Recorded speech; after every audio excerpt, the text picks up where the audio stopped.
उग्रसेन की पत्नी अपनी चित्तवृत्ति को उग्रसेन के अतिरिक्त कहीं नहीं ले गई है, लेकिन एक पतिव्रता का जो आचार होना चाहिए उसके पालन में किंचित असावधानी हो गई। वे अपने मायके में थी और ऋतु स्नान के पश्चात सुंदर श्रृंगार करके अपनी सखियों के सहित बगीचे में विचरण करने लगी। अब विचरते विचरते उस दैत्य ने उन्हें देख लिया और ये आसुरी प्रवृत्तियां अपना दुष्प्रभाव डालती ही तब हैं जब हमारी आचार में कहीं न कहीं चूक हो जाती है। ऋतु स्नान के पश्चात रजस्वला स्नान करके शुद्ध हो तो उसे अपने पति का ही प्रथम दर्शन करना चाहिए। सैर सपाटा, बगीचे में घूमना, ये सब काम उसे नहीं करना चाहिए। कहीं जाना है तो पति के साथ जाए। यही एक सूक्ष्म दोष बन गया उससे, और इस दोष के कारण वह असुर उग्रसेन का ही स्वरूप धारण करके आ गया और उसने गर्भाधान किया। इन्हें जब यह ज्ञात हुआ कि मैं सती हूं और ये मेरे पति नहीं है तो कोई दुष्ट असुर है, शाप देने को उद्यत हुई, तो असुर अपने रूप में प्रकट हो गया और उसने कहा कि तुम्हारा सतीत्व नष्ट हुआ, कभी मैंने तुम्हारे ऊपर प्रभाव डाला, अब तुम में वैसी सामर्थ्य नहीं कि तुम मुझे शाप देकर मेरा कुछ अनिष्ट कर सको। पतिव्रता नारी का यह कर्तव्य नहीं है कि वह स्नान के पश्चात शुद्ध होकर के बिना पति के सखी सहेलियों के सहित सैर सपाटा करे, बगीचों में घूमे। यह कर्तव्य नहीं है। आप विचार कीजिए, धर्म की गति इतनी सूक्ष्म है और आज की स्थिति क्या है। बड़े दुख की बात है, पढ़े लिखे समाज, आज के पढ़े लिखे समाज में शौचाचार की तो घोर उपेक्षा हो गई है।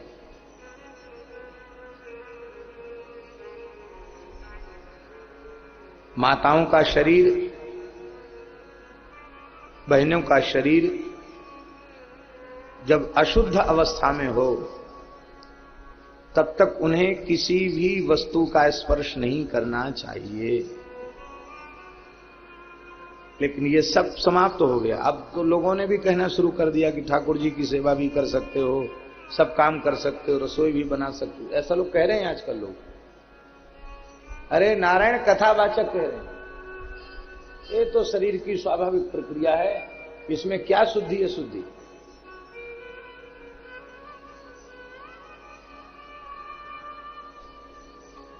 किस प्रकार का वस्त्र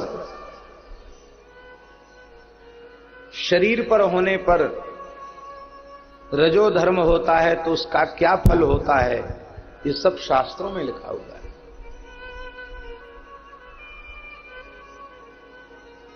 किसी कुलवधू के शरीर पर काला कपड़ा हो, नीला कपड़ा हो, हरा कपड़ा हो और वो अशुद्ध अवस्था में आ जाए, उसके बाद वो शुद्ध हुए तो उसके गर्भ से असुर उत्पन्न होता है। अब काला कपड़ा पहनना फैशन चल गया। एक आसुरी परंपरा है काला कपड़ा पहनने की। भगवान ने बड़ी दया करी, उनको अलग से चिन्हित कर रखा है, नीचे से ऊपर तक सब काला, यहां भी काला, यहां भी काला, यहां भी काला। लेकिन दुर्भाग्य की बात है, अब पवित्र भारतीय वैदिक सनातन संस्कृति में जिनका जन्म हुआ, वे भी उसी आसुरी सभ्यता का अंधानुकरण कर रहे हैं। ये सब शिक्षा अपने बालकों को दीजिए, कन्याओं को दीजिए। हम फिर निवेदन करें, राष्ट्र की पवित्रता उसकी आधारशिला है नारी। बड़े बड़े शूरवीर, दानवीर, धर्मात्मा, संत, महापुरुष, भगवत भक्त, प्रेमी न तो आसमान से टपकते हैं, न किसी खेत में पैदा होते हैं, वे किसी न किसी माता के गर्भ से ही जन्म लेते हैं। और वह कौन सी माता है जिनसे इस प्रकार की दिव्यात्माएं जन्म ग्रहण करती हैं? उसी माता का नाम है पतिव्रता माता, सती साध्वी माता। अब कन्याओं का चरित्र दूषित हो रहा है।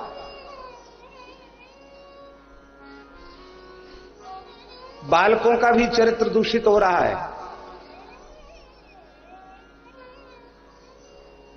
सदाचार की शिक्षा, पातिव्रत की शिक्षा आज के युवक युवतियों को दी जाए तो कहने वाला उपहास का पात्र होगा, हंसी का पात्र बनेगा। कितनी अधिक घृणित स्थितियां बन रही हैं, जिनको कह करके हम व्यासपीठ को अपवित्र नहीं कर सकते। व्यासपीठ की मर्यादा है। भाई, भगवत प्राप्ति आपको करनी है तो शौचाचार का पालन अवश्य करो।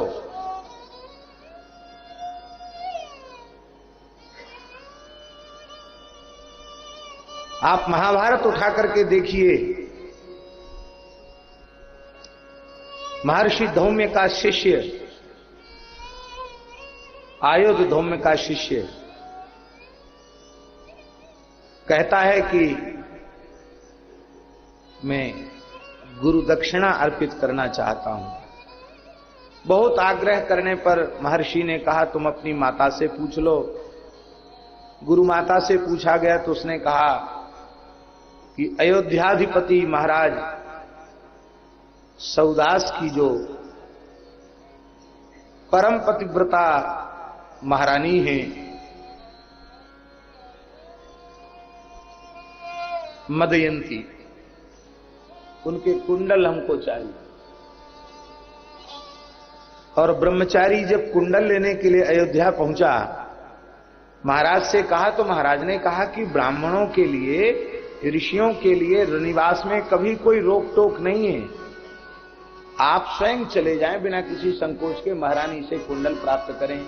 वे किसी ब्राह्मण को, याचक को विमुख नहीं कर सकती है। ब्रह्मचारी गया उतंक, वहां उसे महारानी नहीं दिखाई पड़ी, दासियां दिखाई पड़ी। उसने आकर कहा, महाराज वहां तो महारानी नहीं है। कहा, तुम्हारे आचार में कहीं न कहीं गड़बड़ी हो गई है, इसलिए तुम्हें उस पतिव्रता का दर्शन नहीं हो रहा है। अशुद्ध व्यक्ति को उस पतिव्रता का दर्शन नहीं होता। त्रिकाल संध्या वंदन करने वाला, तर्पण करने वाला, वेदों का स्वाध्याय करने वाला, नित्य समिधाधान करने वाला, एक महान तपोधन अग्नि, गौ और गुरु की उपासना करने वाला ब्रह्मचारी, भला उसके आचार में कहां चूक हो गई? जब हम आत्मनिरीक्षण करते हैं तो हमारी समझ में आ जाता है कि गड़बड़ी कहां होगी। तो मार्ग में बुभुक्षित होने के कारण, भूखे होने के कारण फल खा लिया, पेड़ से गिरे हुए फल को खा लिया, किंतु फल खाकर आचमन नहीं किया। जल की उपलब्धता नहीं होगी। हम लोग कहते रहे फल खाया, कोई दाल भात थोड़ी खाया, आचमन करने की आवश्यकता नहीं है। उतनी सी अशुद्धि के कारण एक सती नारी का दर्शन एक इतने पवित्र ब्रह्मचारी को नहीं हुआ। तो जो सर्वथा शुद्धि अशुद्धि के विवेक का त्याग कर देते हैं और फिर कहते हैं हमको भगवान मिल जाए। अरे भूत भले ही मिल जाए, तुमको भगवान मिलने वाले नहीं। हाँ, तमाम लोगों पर वो कहते हैं कि हम भजन करते हैं, सत्संग करते, वैष्णव हैं, और फिर उनका मेहदीपुर बालाजी वाला इलाज चलता है। ये सब करने के बाद मेहदीपुर बालाजी वाला इलाज जानते हैं कि नहीं? कोई झूम रहा है, कोई चिल्ला रहा है, कोई रो रहा है, वहां जाके तमाशा देखो।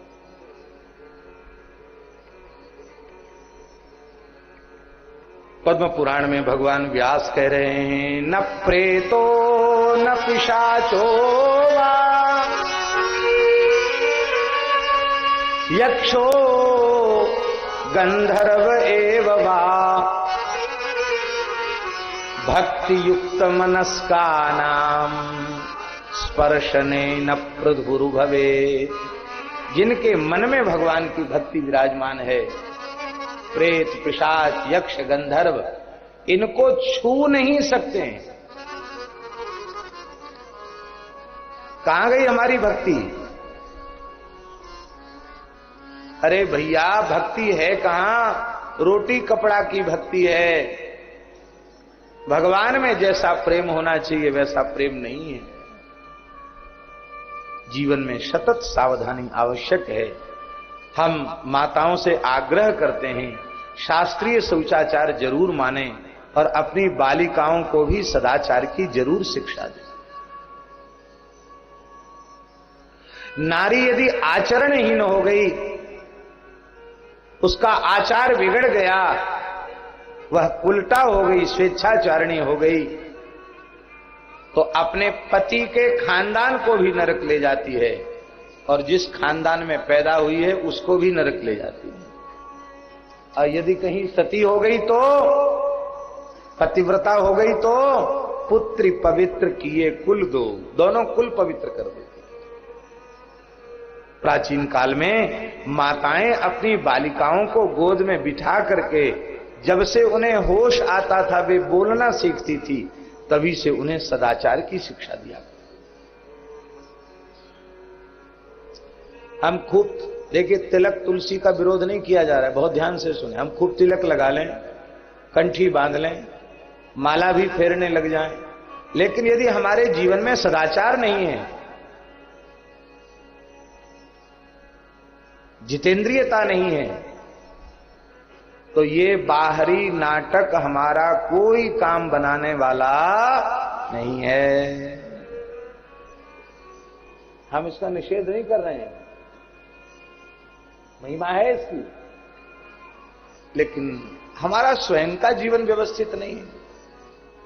ठीक है, हमारे ठाकुर जी ऐसे हैं कि वे अपने जन के दोष नहीं देखते हैं, तो क्या इसका मतलब यह है कि हम उन्मुक्त होकर के शास्त्र की मर्यादा का अतिक्रमण करके हम व्यवहार करें? क्या इसका ये प्रयोजन है? ये इसका प्रयोजन है। इतनी सूक्ष्म गड़बड़ी हो गई, उसका परिणाम यह हुआ कि उस असुर ने गर्भाधान किया और कहा कि तुम मुझे शाप नहीं दे सकती हो, क्योंकि पतिव्रता का यह धर्म नहीं है कि वह स्नान के बाद, शुद्धि के बाद श्रृंगार करके घूमे। तुम्हारे पति जब यहां उपस्थित ही नहीं थे तो इतनी सज धज के क्यों घूम रही हो? किसको रिझाने के लिए?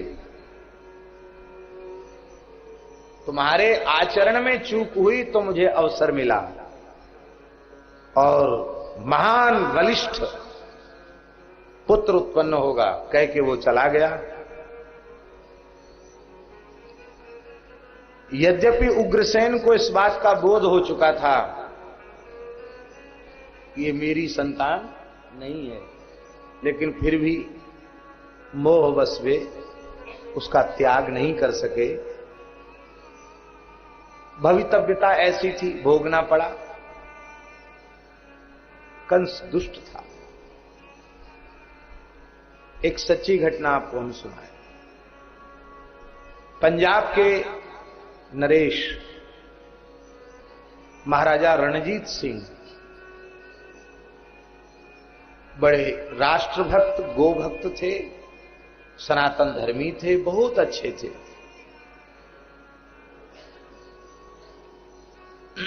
बड़े प्रतापी थे।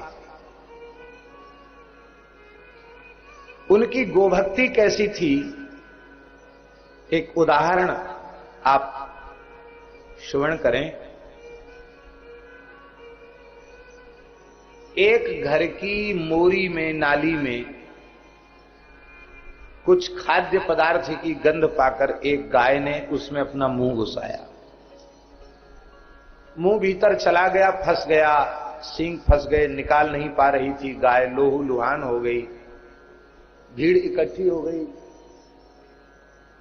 क्या किया जाए, कैसे किया जाए? तो एक व्यक्ति वहां खड़ा था, युवक। उस युवक ने सलाह दी कि भाई देखो, परेशान मत हो, गाय को तकलीफ ज्यादा हो रही है, इसके सींग अड़ रहे हैं मोरी में, इसके सींग हथियार से काट दिए जाएं तो गाय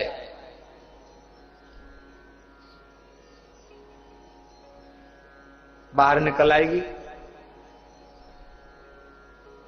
वहां राजा के गुप्तचर खड़े हुए थे। उन्होंने तत्काल उस युवक को पकड़ लिया जिसने गाय के सींग काटने की सलाह दी। दीवार नहीं तोड़ी जा सकती, दीवार को बचाने के लिए गाय के सींग काट दिए जाएं, ऐसी दुष्ट विचारधारा वाला व्यक्ति पंजाब में क्यों है? तत्काल उसे बंदी बनाया गया, गाय के सींग नहीं काटे गए, दीवार तोड़ दी गई और गाय को बचा लिया गया सुरक्षित।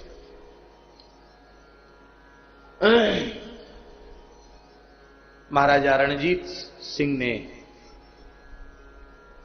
विचार किया कि अच्छे कुल का बालक है, हमारे राज्य का रहने वाला है, और ऐसी इसमें वृत्ति क्यों आई? गाय के सींग काटने की सलाह इसने कैसे दे दी?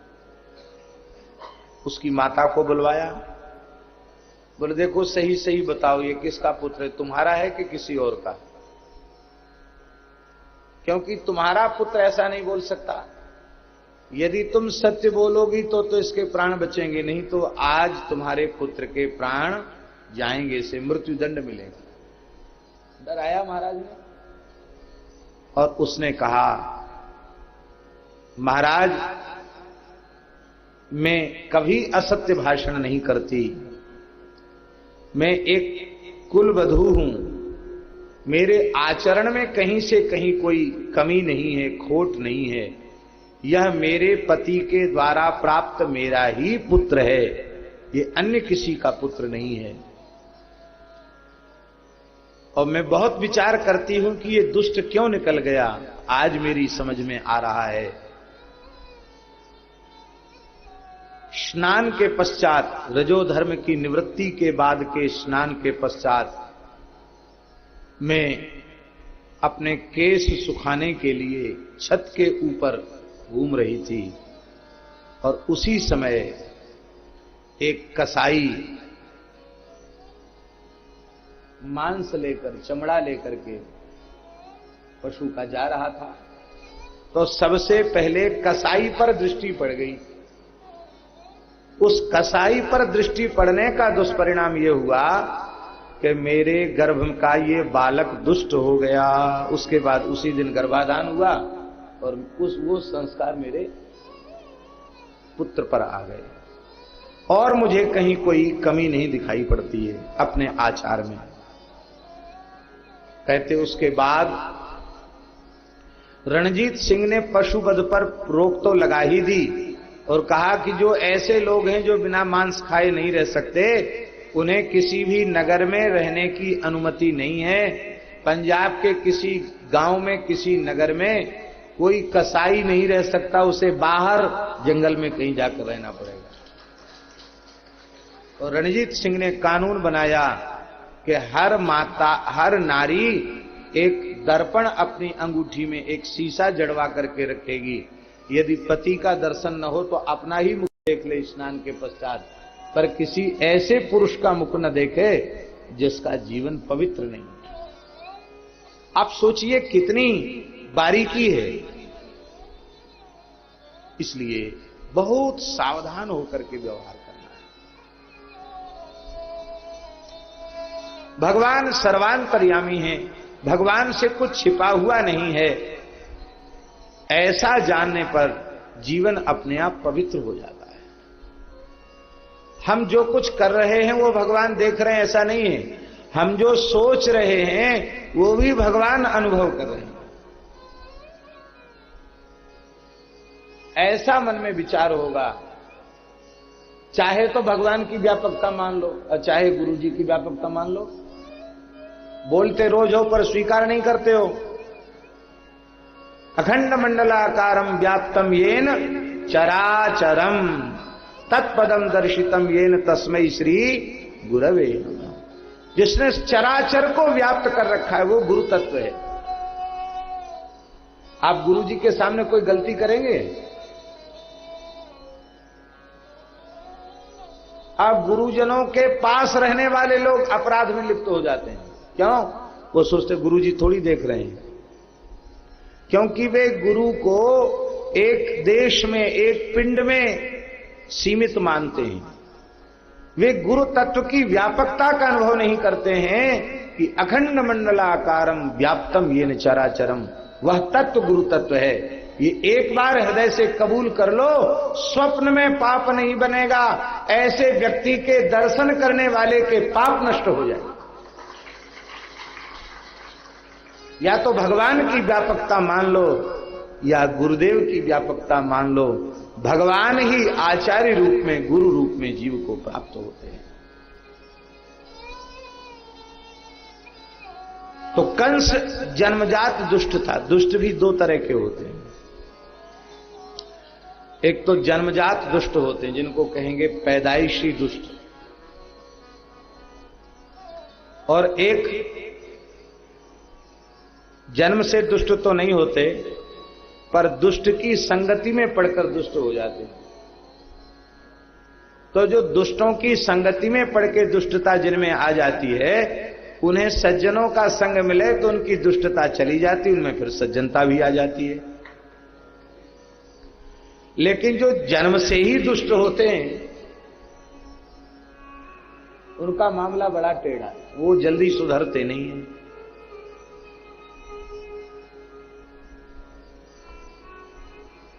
कुसंग में पढ़कर जो सठ हो चुके हैं तो सत्संग में पढ़कर सुधर जाएंगे। सठ सुधरहीं है सत्संगति पाई, पारस परस उधातु सुहाई।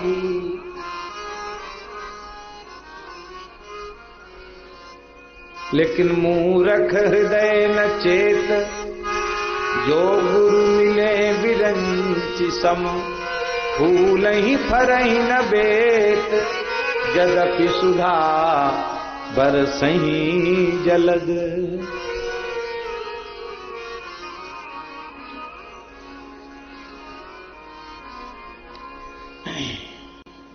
सज्जन की सज्जनता की चर्चा होगी और दुष्ट की दुष्टता की चर्चा होगी। तो कंस की चर्चा सब जगह थी। लोग कहते थे कि देखो उग्रसेन तो कितने धर्मात्मा हैं और इनका बेटा कंस कितना दुष्ट है।